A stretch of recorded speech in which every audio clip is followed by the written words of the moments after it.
everybody, and welcome to From the Mezzanine. From the Mezzanine is the Broadway podcast for the Broadway fans, where we talk about all things Broadway news, Broadway grosses, and let's be honest, all of the tea and gossip that happens week to week in the Broadway stratosphere. And no, you did not just hear a voice of an angel, even though she certainly sounds like one. I'm joined by Broadway Bestie Bryn today. Hi, Brittany. Hi, everybody. I'm back. She's back in New York. How are you feeling? It's good. It's been like a week now.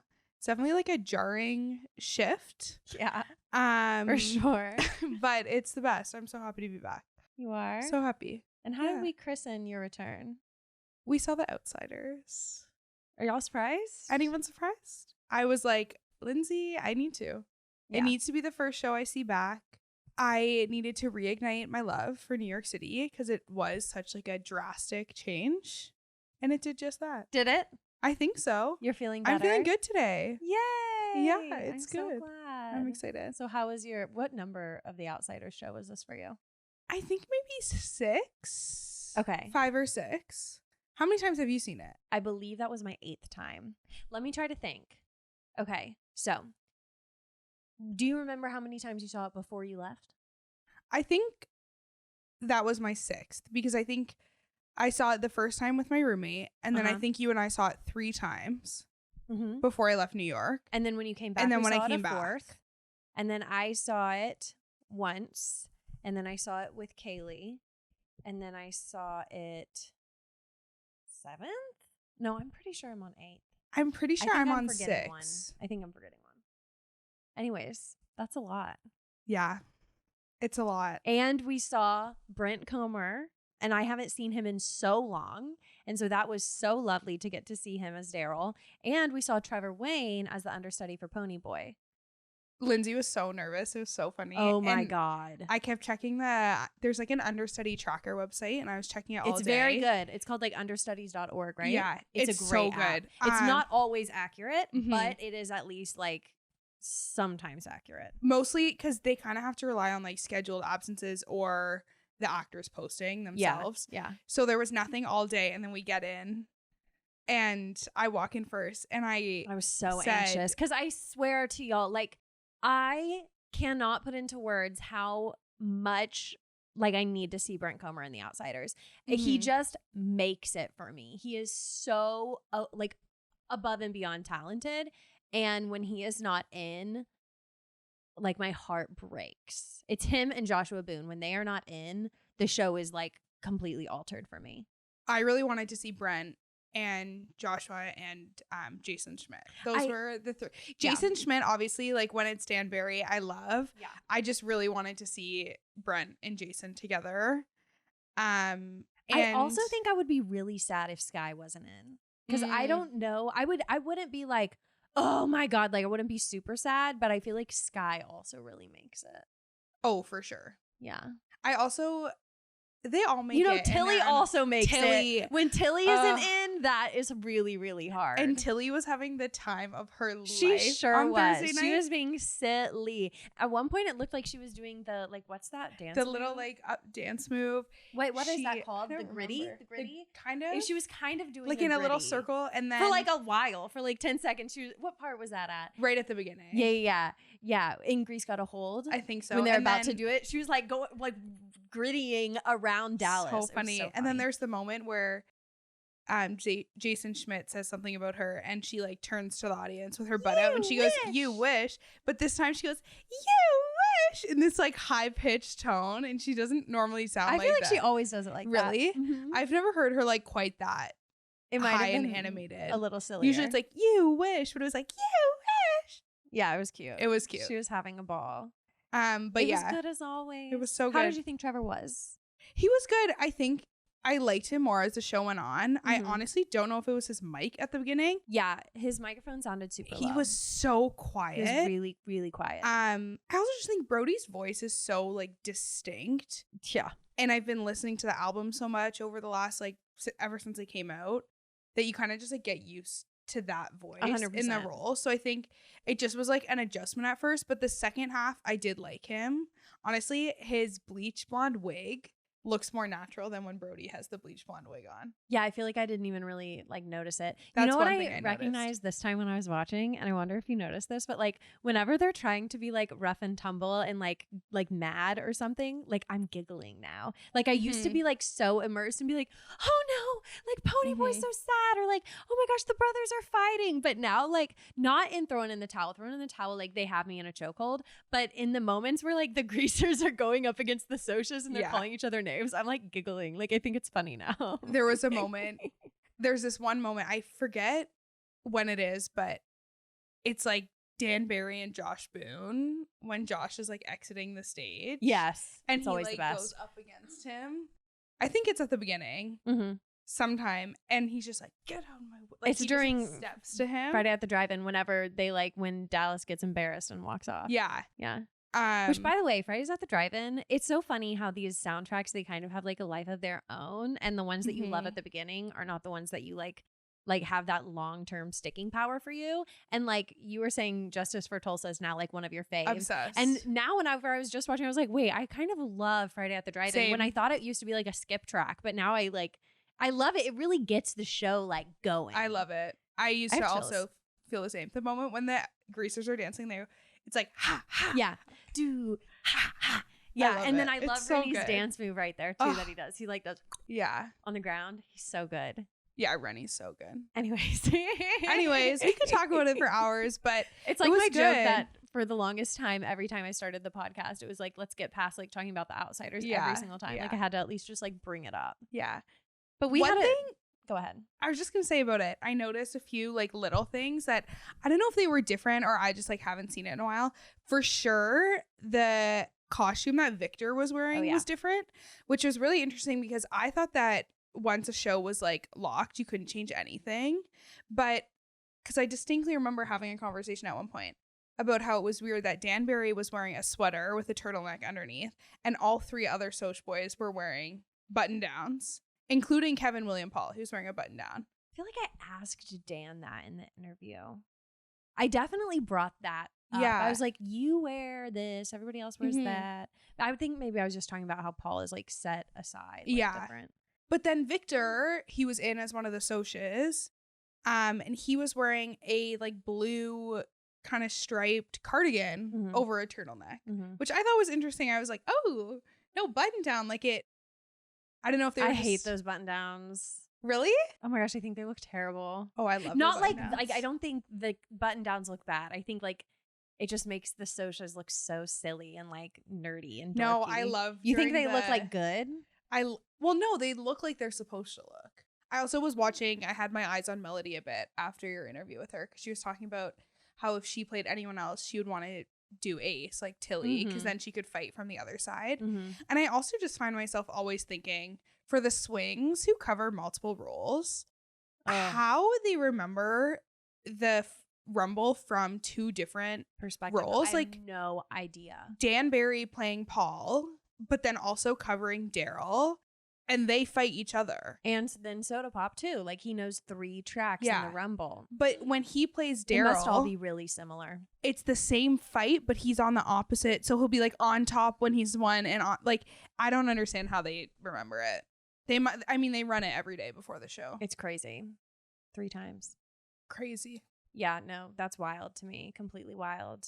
I feel like so after we saw the show, it was time to frolic about the theater district as we do. Our favorite thing to do. Our favorite thing. And so I had the idea during like Stay Gold. I was like, we can go see Aaron Tveit after.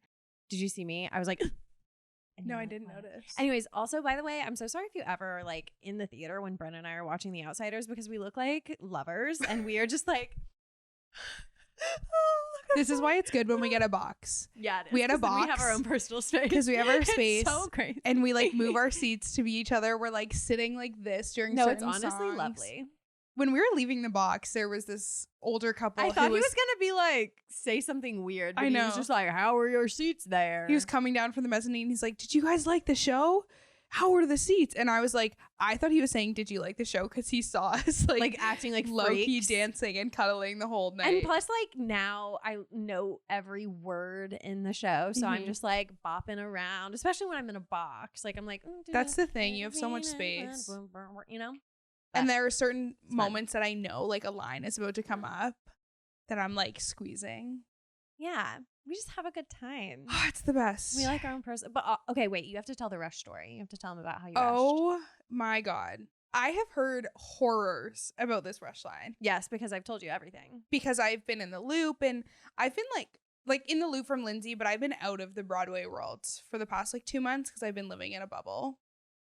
And when I was here in June, it was right before Tony's, like a week before. What time would you say we got there? Like 7? Did I go?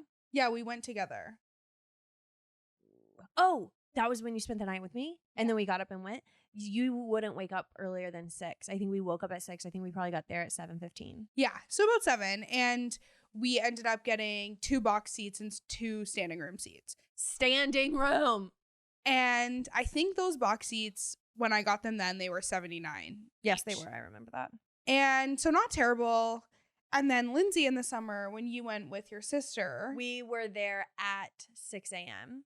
And the box seats were $129. 39. 139? I think. No, I think. And we got there like at 6 and waited for 4 hours. And the line probably got to like 80 people. Like it was insane. Mm-hmm. And so. And I've seen rush reports that are like 40 people by 9 a.m. Like already. So I was like, holy crap. And I haven't started my placement yet. So I'm like really doing nothing this past week. So I was like, whatever. I can get up at 5 a.m. and go. And then I'll just sleep all day because I'm not going to have a chance to do this for a while. So I set my alarms for like 5:15. And I thought that was late. Like I was like getting there at 6. Which is crazy for her because you told me over the summer, you were like, I will never get to a rush line before 6. I will never do that. Even 6 is pushing it. I think before that one time you and I did Outsiders, the earliest I'd gotten somewhere was maybe 7:30 for like Gutenberg at the end. I don't care enough. I'll just pay full price. But Outsiders full price right now is like $229 or like $129 for back row of the Mez. And I was like, no. So I got there at about 6:15 and I was, at this point I was 4th in line, but the first people were a pair and one of them left. So eventually I ended up being 3rd in line. Oh my God. Yeah. So then I guess they got there together at like 5 and then one of them left for like work. And then, I guess they were like being good friends. I kind of would, if I was first in line and I got there at 5 a.m., I'd kind of be like creeped out. And you were the only one in line? Yeah. Like, so I get why they went together, even if one of them had to leave. Yeah, valid. And until about 8 o'clock, I want to say, 7:45, there were like max 6 people in line. I was like, you have got to be kidding me. Someone didn't get behind me for at least 45 minutes. That's crazy. So I could have gotten there at 7 and still been 3rd in line. I was just like, there's no way. There's no way. Crazy. But of course, if I got there at 7, I bet you I would have been like 20th. Like, you never know. Of course. Every day is so different. It was the first day of school in New York. Exactly. So I knew like the high school students. You honestly did it perfectly. Yeah. If you really think about it. I just thought with like university students coming back and like it being the first week of university classes, people would like be seeing it because they're back at school. Like that's what I was doing. But no. And the theater was not full. Was it not full once it started? There were probably like 10 to 20 empty seats that I could see. Okay. In the orchestra. So which is a shock. And the standing room definitely was not full. I think I saw like 4 people. There was some though. So we had the choice between like very, very, very far side orchestra or box. I went with box just because that's like our home territory. And you know what you're getting with the box. Whereas on the far other side, I wasn't sure if we'd miss like the car scene. And I like those scenes a lot. I didn't want to miss the box. Those. So I was happy to be in the box. And they were $59. So they went from 30 to 79 to 139. They're now 59. But that was a weekday. I bet you weekends are still crazy. It's insane. Yeah. Okay. There's the story. And then tell them about what we did after. Our frolic. Oh, we frolicked around.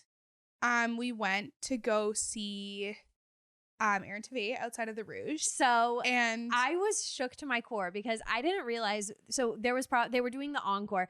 Everybody can, because can. And so it was like that moment, and you could hear it out on the street. So I was like standing by the doors, and a guy was like, "Lady, you can't stand by the doors. Those are about to open." And I was like, "Okay." And so, I was standing there, and I could still hear it. And then at the end, everybody can. Well, boom! All of the doors open up, and I could see Aaron Tveit and JoJo and the cast like still on the stage. And that was so cool. And I was like, why don't I do this more often? I absolutely should. Just like catch the end and like see them, because it's just magical in there. And anyways, we were like trying to wait around and see Aaron Tveit walk out of the stage door, but we never saw him walk out. And then we walked over to see John Cardoza. We never saw him either. But you know what we did see? Because if you remember in December when we saw Danny in the Deep Blue Sea, outside. I was like, what are you gonna? I was like, I don't know what you're gonna say. Okay, outside of Danny and the Deep Blue Sea for Aubrey Plaza was a black car with the license plate Lady Pat's. And we had a theory that pretty much was confirmed that was Patti LuPone's personal black car, because Aubrey was living with Patti LuPone. Yeah. And as you may or may not know, Patti is back on Broadway, which we need to go see. In The Roommate at the Booth Theater. And not only do we see the black car with the license plate Lady Pat's, it is parked in Schubert Alley. Like, this woman has it pulled right up to the Booth stage door in the alley, which usually there's like no vehicles. Like, we're talking like Victoria Clark, Bonnie Milligan, obviously Patti LuPone's of her own class, but whole cast of Kimberly, whole cast of Hell's Kitchen, whole Some Like It Hot. I have never seen a car in that alley.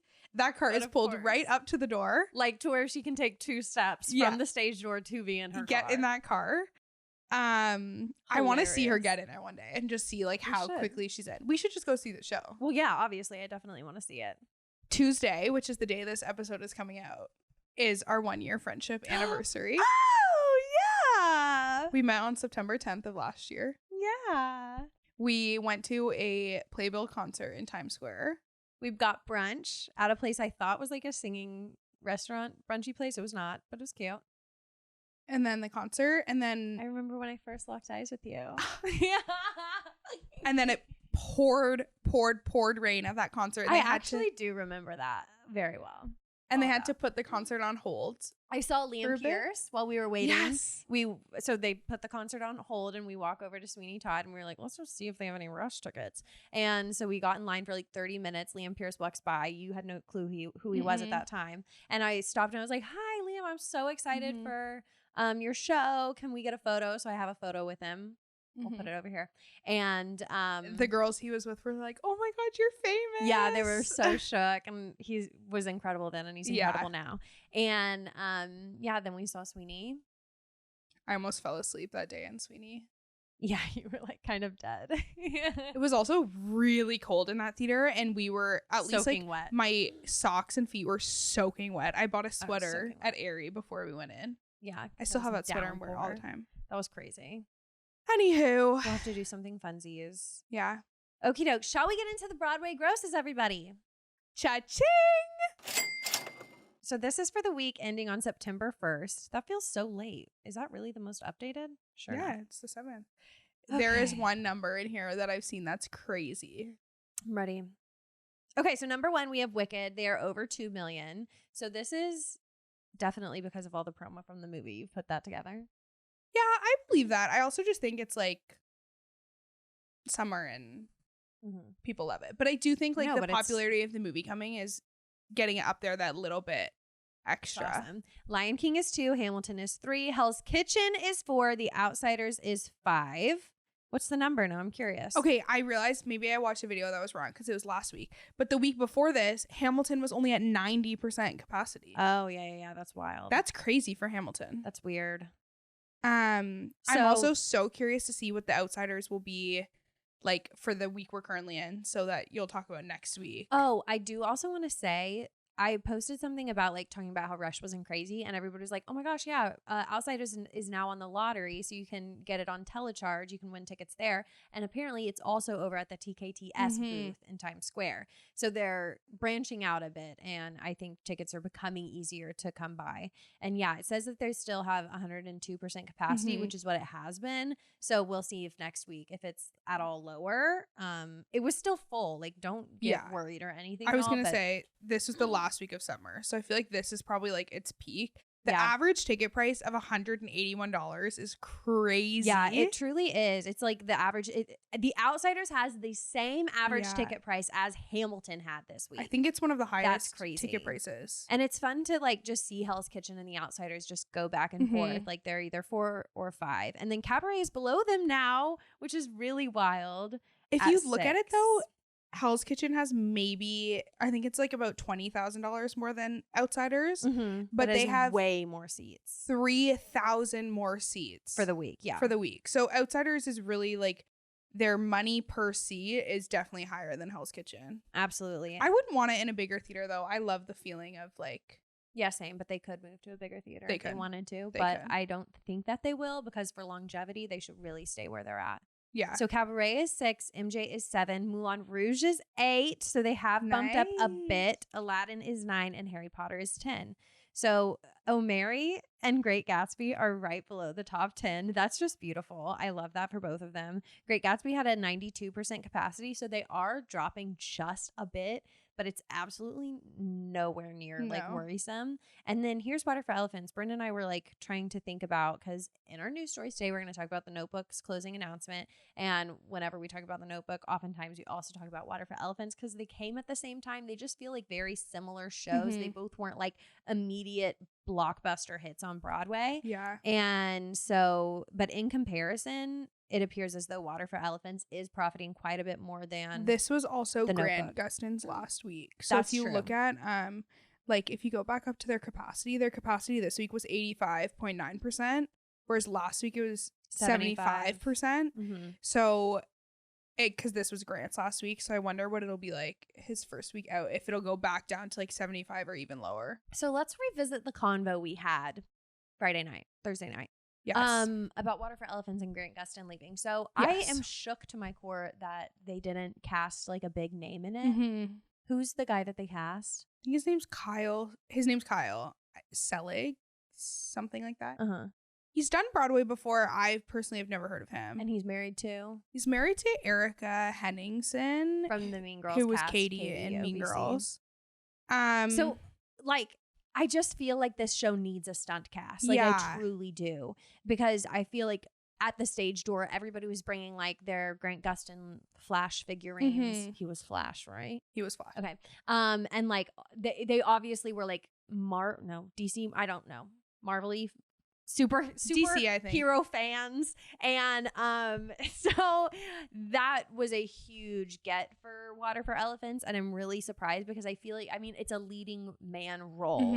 They could have gotten a big name for it, and I'm really surprised that they didn't, and I think that that's gonna plummet them to the bottom, unfortunately. Yeah, I think like sitting at 75, I mean 85 is different, but it was his last week, so I'm more thinking about the 75.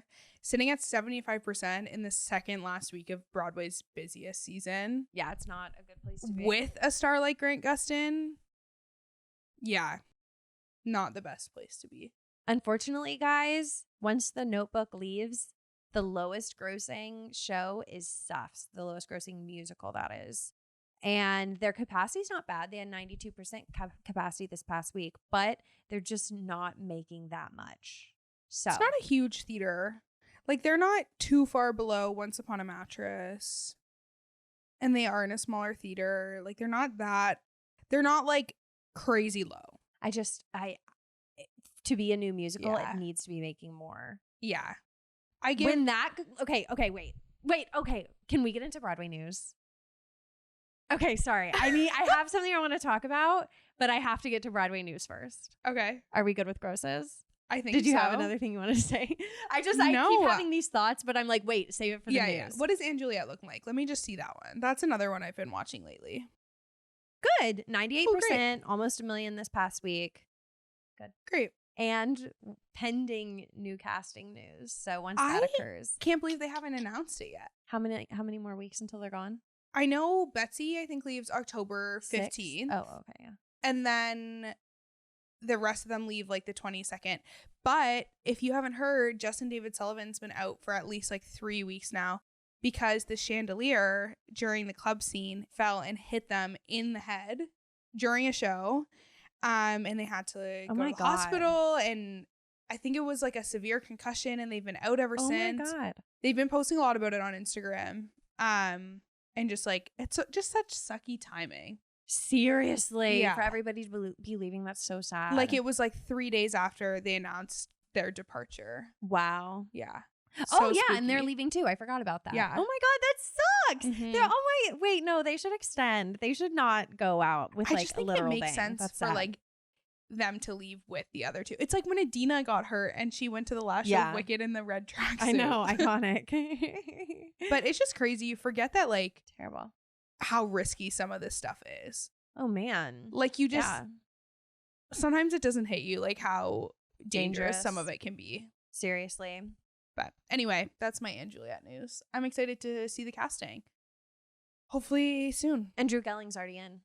Yeah, Drew Gelling is in. Pretty cool. He looks good in the videos I've seen. Yeah, same. He's having fun with it. Mm-hmm. Okay, let's get into our Broadway news, people, because there's so much to talk about. We didn't do Broadway news last week. And of course, like I literally spoke it into existence. I was like, okay, there's no Broadway news yet. And like I'm going home for the weekend, so I have to record early. So we're just going to have like a fun girly time on the episode last week. But then we got the news that the Notebook is closing. Now, we got 2 huge pieces of news this week that actually correlate, being that Notebook is closing / Moulin Rouge casting announcement, and I will explain how these overlap, even though I'm sure you all are pretty well aware. So, first of all, should we stick to the facts? Don't knock down my Bible over there. Let's get into the facts of the matter, folks. So, the Notebook is closing on December 15th. At that time, the Notebook will have played 35 previews and 317 performances, which is not that bad. It almost like, I feel like, okay, I'm not going to make any guesstimations, but there are other successful shows that have closed at this like time frame. That's really not bad. Have they recouped? Likely, no. Like pretty much definitely not, I would assume. Which obviously that's not good for producers and things, but they shouldn't be ashamed. They had like a somewhat okay run. I think it's really an example of a show that is not failing. I don't want to say failing, but it's closing earlier than they wanted to, and I think it's a result of the reviews and the lack of like award recognition they got. Yes, 100%. I definitely think that that's true. Because they have a good fan base. Like it's not in their They really do. and their music, like the album is really popular. I just think it is a bad case of the critics didn't love it, and that's what's happened. I actually think we should listen to it because I think I said on the podcast earlier this year, I think Notebook will last through the summer, and then it'll announce closing. Oh yeah, I wonder. I bet you But did. I'm surprised they're not doing like 3 more weeks than they are, and they're not going over Christmas and New Year's. Yeah, true. Because they weren't open last New Year's, so that's like a whole group of tourists you get coming in. But yeah, usually like the week of Christmas is one of the highest grossing weeks on Broadway. Is it the highest? I think so. Yeah, I think so like too. Actually, I think it's Thanksgiving that has the most. Oh, interesting. I think. But both are huge. Crazy. But it's got to be that a show has booked the theater. Oh. And they're kicking them out. That's why I have you on. You're always thinking ahead. I love it. Yeah. Okay, so this is our timeline. It closes December 15th, and then it was announced by Moulin Rouge's Instagram that John Cardoza would be joining the cast following Aaron Tveit's departure. So Aaron Tveit and JoJo are taking their final bow on October 13th. John Cardoza is taking his final bow at the Notebook on October 6th alongside his ally, Jordan Tyson. And so then John Cardoza and Solea Pfeiffer and Pepe Munoz will be joining the cast of Moulin Rouge on October 15th. So it's all like back to back to back, but people were really shocked because it seemed as though that Moulin Rouge perhaps stepped on like John's toes / the Notebook's toes, because nobody knew John was leaving. And then the Notebook all of a sudden just posted this past week, John Cardoza is joining the Rouge, which, oh my God, I'm so freaking happy. But like the back behind the scenes of it all seems a little shady. You said Notebook posted that John was joining the Rouge. Oh, well, yeah. But the Rouge posted. Yeah, I was shocked. I was actually in the Outsiders Rush line when they posted it. And I was shocked to see that the Rouge posted his arrival before Notebook posted his departure. Yeah, because I saw the announcement and I was like, oh my God, he's coming. I didn't know that it was going to be while he would have still been in the Notebook. And so there had been rumblings. I had heard on TikTok there were rumblings of John Cardoza being booked for the Rouge. And you did not send me any of those TikToks. I thought it was sweaty. I thought you would have seen it.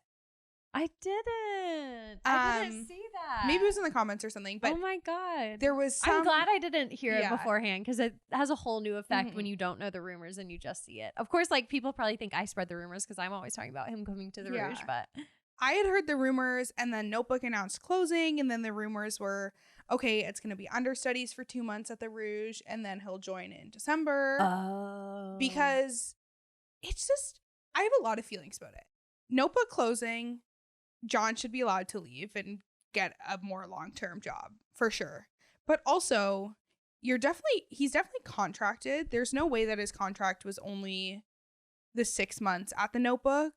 Most contracts are a year. There's no way that he was just contracted from February to October. I feel like he is, though, because Jordan Tyson is also leaving at that time. Which that's also interesting to me. And it's just also, there's just so many things, because the way that Jordan posted about it on Instagram, she was like crying in her Instagram story talking about it. And I was like, do you not want to leave? Oh. Like, are they making you leave with him? No way. Which I don't know. I'm speculating. Who knows? Yeah.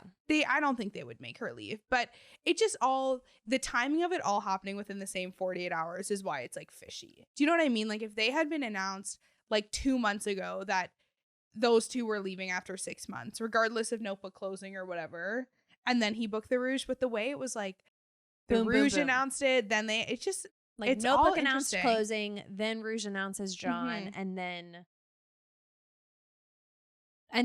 Notebook says that John is leaving. Yeah. I'm curious to see who's going to step in for John and Jordan, if it's going to be two of the understudies. It has to be. That's what you think, but then also then you have to replace the understudies, and it's easier to get an actor to do a full-time role, only learning one role, than it is to get an actor to learn all the roles they would have to cover. Yeah, totally off base. But whenever we were watching The Outsiders, I started picturing Casey Likes in the show. And I want him to come back to The Outsiders, because Melody told us in her interview that he was in The Outsiders. He was a pony boy during the workshop. And I would like to see Casey Likes in the show. He'd be good. I have a suspicion that Back to the Future has got maybe like 4 or 5 more months in it, and then it's going to close. Yeah, it's not doing poorly. It's kind of stable. Yeah, but it's not doing great. Yeah. And that's a theater where they could really be making a lot more money. Yeah, no, that's true. Even if Back to the Future doesn't close, he's not going to be in it for a crazy amount of time longer. It's already been like over a year. Yeah. But. Yeah. So first of all, I want to talk about the fact that Notebook is closing at all. So look, Brinny, I was a little shook at the response online of people like crying on TikTok about the Notebook closing. I didn't see any of this. I did. And I was like, go see it. Go celebrate your show. Go see it again. Like, enjoy it while it is on. But this is the circle of life, and like shows do not last even if you love them. And I just was like, I feel like the response, people were like shocked and like so disheartened and so emotional about it. And that shocked me. I think I've never had that response to a show closing.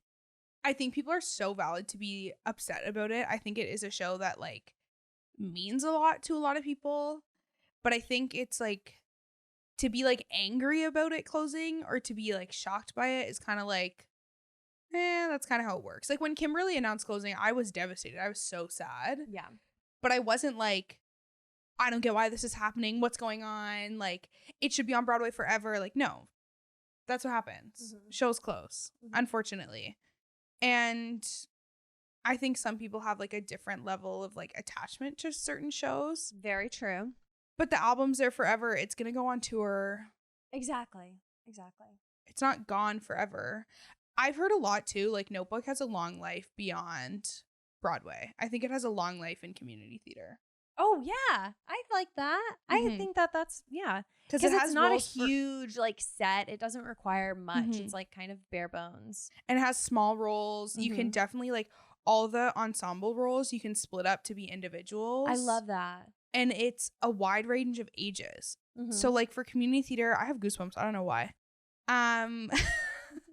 But for community theater to have roles for like older people, it's not that common. I like that. So I think it has a long life. Wait, I think that's beautiful. I do see that for the Notebook easily. And I think that it'll do relatively well on the tour, but I don't think people who go on the tour are going to like love it. I think they're going to go in expecting the big commercial production, and then it's like not the movie at all. But anyways, I think it'll do well on tour. I think touring is I think where people will go. I'm just saying I think the reception will be like, people will be like, oh, that wasn't what I was expecting. Yeah.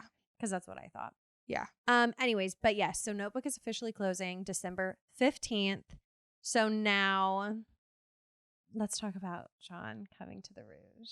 So for any of my new listeners out there, I saw John Cardoza as Christian in the Moulin Rouge whenever it was touring, when it was in Dallas, back whenever I lived in Texas.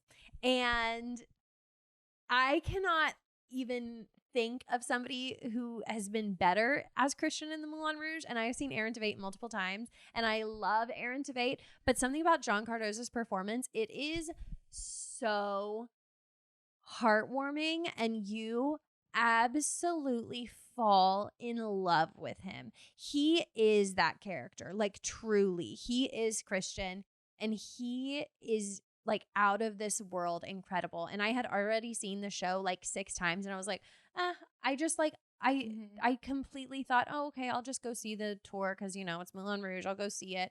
I did not expect or anticipate being like floored by it by any means, because I'd already seen it on Broadway.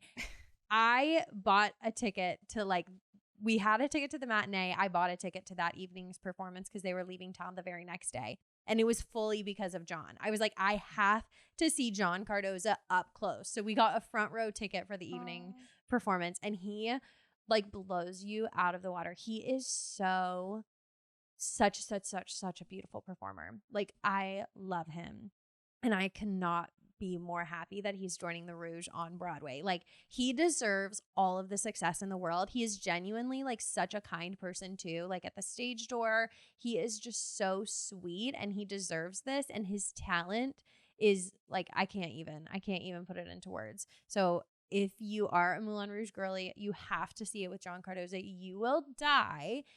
He brought a new thing and a new emotion to that role that I thought like I've seen it all. Like, and he totally like reinvented Christian, and it was beautiful. He's everything. I'm excited. I'm not a Moulin Rouge girly, and I'm going to go anyway. Absolutely. But I think I want to see Aaron, of course. Yes. And then see him. I'm also really excited for Solea Pfeiffer. Yes, she's a huge get to as be well. Satine. So she just came off of her run over at the Great Gatsby over in Boston. Do you think that, I haven't thought about this, so now this means that perhaps Gatsby won't be coming soon? There's a lot of speculation that Gatsby's going to go to the West End before it comes to Broadway. Why do I feel like that would kind of fit better? As like a second workshop. Okay. But then I heard a rumor too that the Great Gatsby is trying to go to the West End. Well, I think the Great Gatsby should go everywhere. Because they're competing with each other. I think what Gatsby's going to do is they're going to go to the West End as like a second trial, and then they'll come to Broadway when the Great Gatsby closes. Well, the closes nowhere in sight. It's doing so well. Yeah. Or not necessarily closes, but when like it's a bit less down. Like huge. Like maybe like 2025, 2026 season, like in like over a year. I think it's safe to say, though, like, let's take a temperature check of, like, The Great Gatsby on Broadway right now. It is doing very well, and it is a success. Like, after I saw it at Paper Mill, I was like, not as good as I thought, and now I just freaking adore it. And that was, like, I had so much hype for these two shows, and I didn't see Gatsby over in Boston. I wish that I would have, but I genuinely don't think that I will like it nearly as much as I like The Great Gatsby. Just because of what I've heard, like, it's so artsy and like it's really like it's more like working class people, and it's perhaps aligning a little bit more with the book, but it's just a lot more grungy and dark and like sensual and like queer and stuff. And so I don't know if like it's not quite as show-stopping. I think I will like the one that was in Boston better. I think it's more my style. Like Great Gatsby on Broadway is very fun. Love it. Love some of the songs. It's not like my favorite show. Yeah. I think I'll like the artsy. Like, I will hold space for it. Like, I do think it'll be great. No, I don't. I don't think it'll be great. But I do. I am intrigued, and I certainly want to see it. But you know. Yeah, I really want to hear the album. I wish they recorded some of the songs. Oh yeah, same. I would love to. Anyway, so Solea's coming on over. She's going to be Satine. So we have like a young, cutesy I love it. Christian and Satine. It's going to be so good. I love her voice. And we also have Pepe Munoz. Do you know who this person is? Okay, so Pepe, I did some research on him. He is like BFFs with Celine Dion. Yeah. No way. And he was on the Moulin Rouge national tour. And apparently a lot of people, like after Celine, you should. After Celine Dion's husband passed away, Pepe was like her shoulder that she cried on. She said, quote, "The thing is that he's my best friend and he did so much for me. And even just holding my hand, it's something that I haven't had for a long time." Celine Dion said that about this man, Pepe Munoz. And then she goes on to say, "A hug from a 6'3" man. It was wonderful." And apparently, like, everybody asks, like, are y'all dating? Are y'all, like, in some sort of romantic relationship? Because after, or I don't know if it was, like, necessarily after her husband passed, but, like, everybody was just like, who's this new young thing that Celine Dion's going around with? But apparently she says, like, he's just her friend and, like, he helps her with her mental health and her spirituality and all of this. Anyways, I just like love him for that. And honestly, he's going to be Santiago. He is so cute. And I'm pretty sure he's dating somebody who he was in the cast of Moulin Rouge tour with. I mean, they definitely are dating. This quote I just or found. In a relationship or married. I don't know. But he seems to be in some sort of relationship with this other cutie pie who was in the Moulin Rouge national tour. This quote I found says, "Pepe has been described as Celine's boy toy, but Celine has said he is gay and her best friend." Yeah. Anyways, so I was like, who's Pepe? Like, I need to know who he is. So I looked that up and I was like, oh my God, he's BFFs with Celine Dion. No, he is like hot. And you think Santiago's gonna come to the Rouge? Santiago's so hot. Like, I love Santiago. So I'm so here for Pepe. And we should try and go to the Celine Dion. Show. I would love to go to the first show. I would die. I would die. Yeah, I'm sure Celine Dion will go to, maybe not the first show, but I'm sure she's gonna go see her gay best friend. But it would be fun to go to the first show anyway. See John. Ugh. John in his debut. I don't know if my heart could take it. Like, literally, like, I'm having heart palpitations. Girly just thinking swirly about it. Anyways, I love that. That's so cute. I'm excited. Love. And he's young too. Like, I love a young, hot Rouge cast. Who was it? Ashley Loren, and was she opposite Derek Kalina? I feel like there's a I feel like she Christian. was Corey. Casey Cott. Corey Cott? Which one? I always get them mixed up. I think it was Corey Cott in the Rouge. I think Casey Cott was in Heart of Rock and So Roll. they were like the new young. That's who I saw. Like young cutesy. She was good. And I like. It's just fun whenever it's like a younger group. I also love the OGs though. Y'all know I stay true to the OGs. Anyways, I could not be more happy that John is coming back home to the Rouge. His Roxanne, you're gonna cry. Like, his Roxanne, like, Aaron Tveit is like angry and mad, and his is like angry and like vengeful too. But John Cardoza, like, something about his voice. I love his voice. I love his voice. He can make his voice emit these emotions that are insane. Like, he literally sounds like he is on the floor dying when he is singing Roxanne. I love his voice. His style of I'm dying. I'm dead. I'm dead. He's so good. He's so good. He's just so emotive. He has like my favorite kind of Broadway boy voice. Like him, Liam Trevor Pierce, Wayne has a similar Ben kind of Levi tone. Ross. Yeah. Love that style. I agree. I call it the whimper. In The Notebook, when he goes, I've got a secret to tell.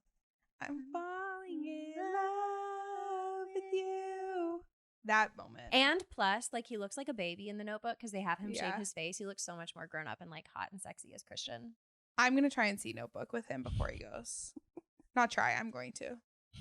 But anyway, Lindsay could not I just care love less. calling people hot and sexy on my podcast. He is hot and sexy. It was like I was so shook whenever I saw him in The Notebook. I was like, oh my God, he's so versatile. Like, he could look like this hunk of a man as Christian in Moulin Rouge. And then now, but like, I'm not like, I definitely think he was like a cutie pie, like hot in Moulin Rouge. But like, it was more so like, I wasn't, oh my God, Broadway boyfriend. Like, oh my God, he's so hot. I need a bucket for my drool. Like, it was like, he just like, his heart was everything. You get a little taste of it in The Notebook. I don't think. Okay.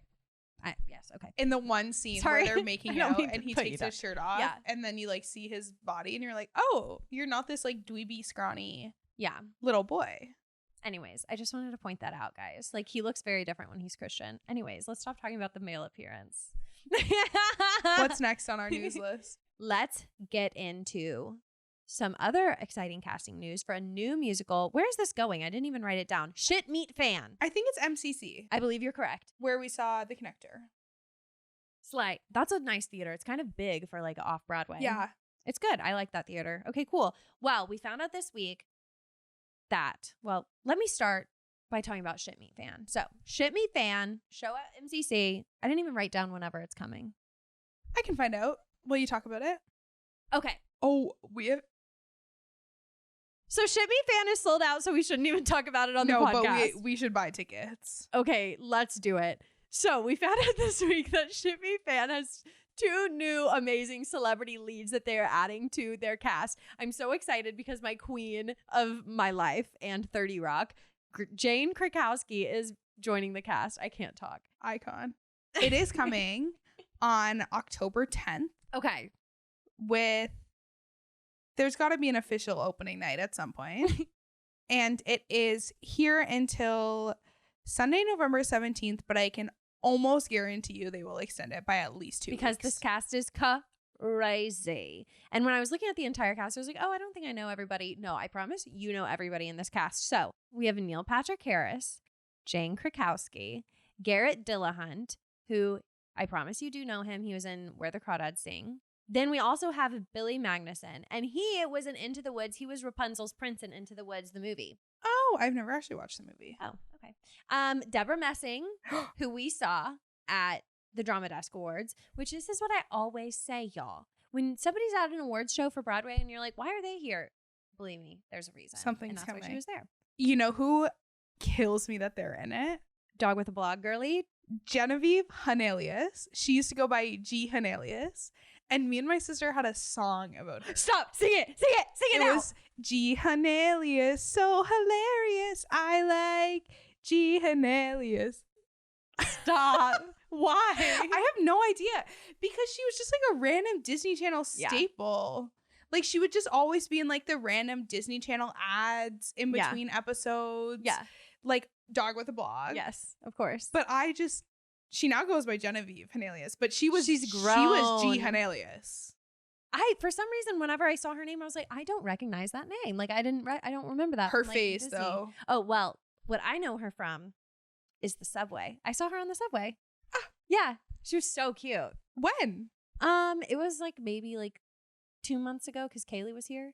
No way. Yeah. That's crazy. I didn't tell anybody because I was like, it's kind of random. G Hanelius. Yeah, but I saw her and she looked so cute. Yeah. And then I saw her in this. I was like, OMG, that's I crazy. think she was in a Disney Channel movie as I'm well. sure. She was in like, Yeah.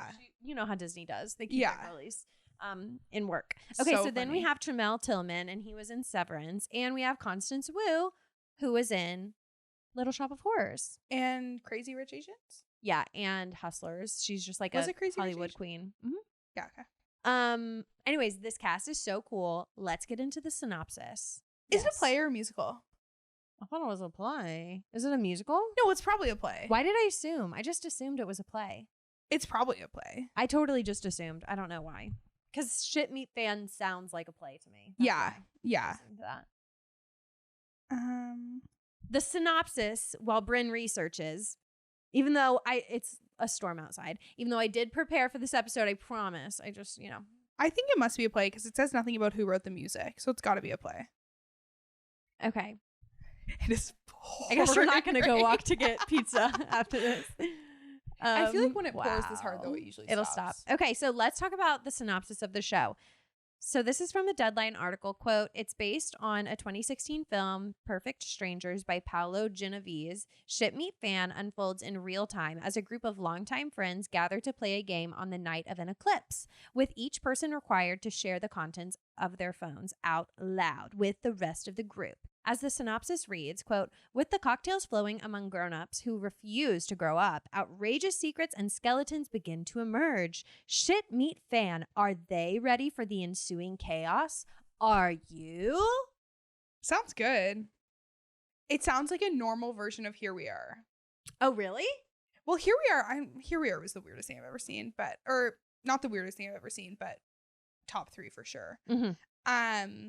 But they were like, it was about like a group of adults and they were drinking and they were like at a cocktail bar for a moment and then they were in a basement. And anyway. From this cast, who are you most excited about? Gia and Elias?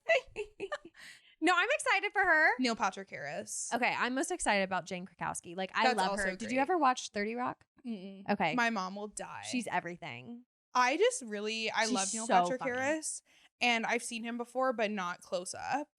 I've never seen him perform. Mm-hmm. I saw him in Into the Woods at City Center. Center. I saw him when we went to see Tick Tick Boom at what was it called? Kennedy Center. Oh yeah, he was there. I forgot about that. I saw him in Into the Woods. Yeah. But we're so far away. I'm excited to like see him close up. It'll be cool. Yeah, but the whole cast, I think just the whole cast in general. Like, yeah, Jane Krakowski will be really cool. It's rare, kind of, that I'm super excited about a play. And this did it for me. I'm lit. Yeah. It's just one of those casts that it's like, not much could make you not want to go. Exactly. You know? Okay, slay. Well, everybody, that is the Broadway news of the week. Brittany, anything else we need to catch them up on? I don't know. I don't think so. I feel like everything's about to get so crazy in the Broadway world. I think we just had like The Roommate just started previews. McNeil just started previews. Like, we're really about to... We're seeing McNeil in October. Mm-hmm. We're going to Elsie Fest tomorrow. I'm so excited. I'm going to have a silly, goofy time. It's going to be a ball. Yes. I'm so excited. I'm not even like, the lineup is okay. I'm most excited to see Rachel Zegler. Other than that, I feel like I'm not like super... Yeah. I don't know why. I'm not like a huge Darren Criss girly, which is crazy. You know? Okay. But I like him, but I'm just like... The people who like him like him. Here's my piece of news. I don't know if you talked about it last week. I can't remember. I don't think so. The show I'm most excited about seeing. Maybe Happy Endings. Well, yes. Oh. But I cannot contain my excitement for the 25th annual Putnam County Spelling Bee. We didn't talk about this. I didn't talk about this. Go ahead. Take the floor. It is at the Kennedy Center for about 2 weeks in October. It is being led by Beanie Feldstein. Noah Galvin, who just got married. Congratulations. That should have been Noah. a story. Ben Platt and Noah Galvin got married last Photos weekend. were gorgeous. I'm so happy for them. I love them so much. And Hannah Cruz also just got married. Yes. And Michael Urie was one of her bridesmaids. They're so cute. Which is the cutest thing ever. We saw her 2 nights ago. Yeah. We saw her walking and she just looked like a queen. She's so cool. But Hannah, if you need any friends, like, we're here. Just know that. Also in the cast of Spelling Bee is Kevin McHale, aka Artie from Glee, making his stage debut. And as you will all probably know, because I talk about it when I'm on the podcast, Glee means everything to me. And if there's anyone in that show that especially means everything to me, it's him. That's beautiful. And the prospect, we're going to go. I'm making Lindsay day trip to DC with me. I'm totally down.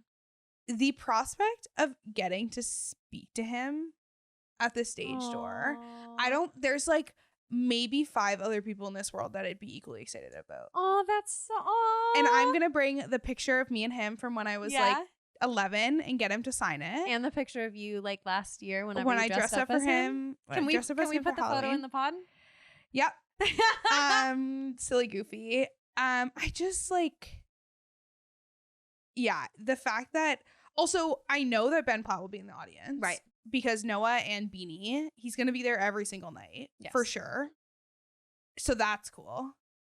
It's very exciting. There's another big name in it too, but I just like, that. There's a lot of exciting things happening off Broadway right now. We also want to go and see Empire Records with Liam Pierce and Lorna Courtney. Yes. And Taylor Iman Jones. And Annalise Garposy. I don't know how to say her last name. Taylor Iman Jones, we sat across from her at Encores? No, wait, what was it called? Was Maestro. I think we were sitting across from her. Oh my God. Yeah. Wait, I need to look at her again. That's cool. I'm just looking at who. And I texted Lindsay about the Spelling Bee casting and I said, this is crazy. She said, don't get your hopes up too high. It is Spelling Bee. I don't know much about Spelling Bee and I don't care. Felipe Arroyo from Angelina. I didn't know that he was in it. Yeah. Also, Alex Joseph Grayson, who I'm obsessed with. He was in Parade. He's like the cute. He was one of the. He sings the blues song. Okay. And he's married to Mickey Abraham. They had from like Shucked. the big Broadway wedding. Yes. Oh, okay. Bonnie Milligan, Nina White from Kimberly Akimbo, who I love, who's in Queen of Versailles. This is like if Bryn could have cast a show. Yeah, it's like it really is. I would put Ben Platt in there as well, but it's actually like. It's unreal. If you were to cast like a City Center show, that's what you would have picked. No, it literally. I'm it's obsessed. Unreal. I love that for you. Yeah, no, we definitely need to go. We can't let it pass us by. And it's choreographed by Danny Mefford, who, let me just say, choreographed Kimberly Akimbo and Dear Evan Hansen. Well, that explains a lot. That honestly explains the casting then. Yeah. That's funny. That's so true. That explains the casting a lot. I have a very strong feeling, and a lot of people are saying this too online, that it's going to go somewhere after. Also, Taran Killam. You'd recognize Oh my God, Taran Killam! I love Taran Killam. Why do I know him? He was in Spamalot and he was in SNL. Oh, he was in Spamalot. Yeah. Yeah, this cast is crazy. This is Alex Joseph Grayson. Yes. Wait, who did we sit across from? Oh wait, no, that was in Empire Records. Empire Records. Okay, slay. Which we might plan a day trip to go see Empire Records. It's just like Empire Records. I would love to talk to anybody on the cast, preferably Liam Pierce, Lorna, or Annalise. Just saying, just putting that out there. It's like about 90 minutes on public transit, but it's in Princeton, New Jersey, which is like the Princeton campus. So it might be kind of cool and fun to see. Bryn is really trying to twist my arm. I'm trying to talk Lindsay into going because I want to go. I will do anything to hear Liam Pierce's voice again. I really want to like interview somebody if I go out there or like do something special. So hit me up. You know where to find me. Anyways, is that everything? I know you leaned forward. I was like, do you want to like lean forward and do like a little ending? I think so. Okay.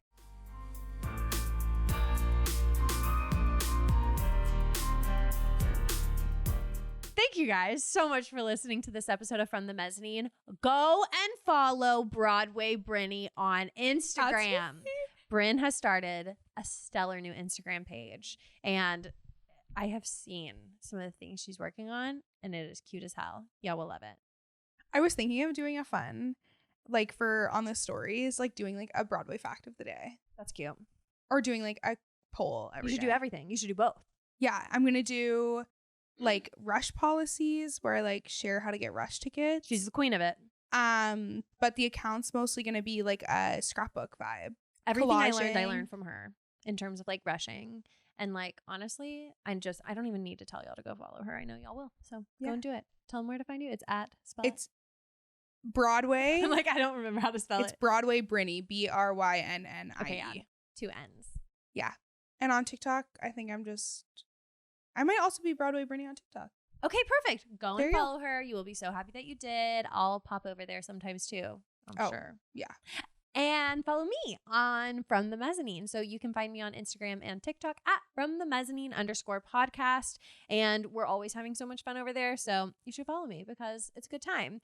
And don't forget to leave a rate and review wherever you're listening. If you're watching on YouTube, subscribe, like, and comment. You guys are the best. Share this episode with your Broadway bestie because I'm sure they're going to enjoy it just as much as you. Thank you so much for listening, and I'll see you next Tuesday. Bye. Bye, everybody.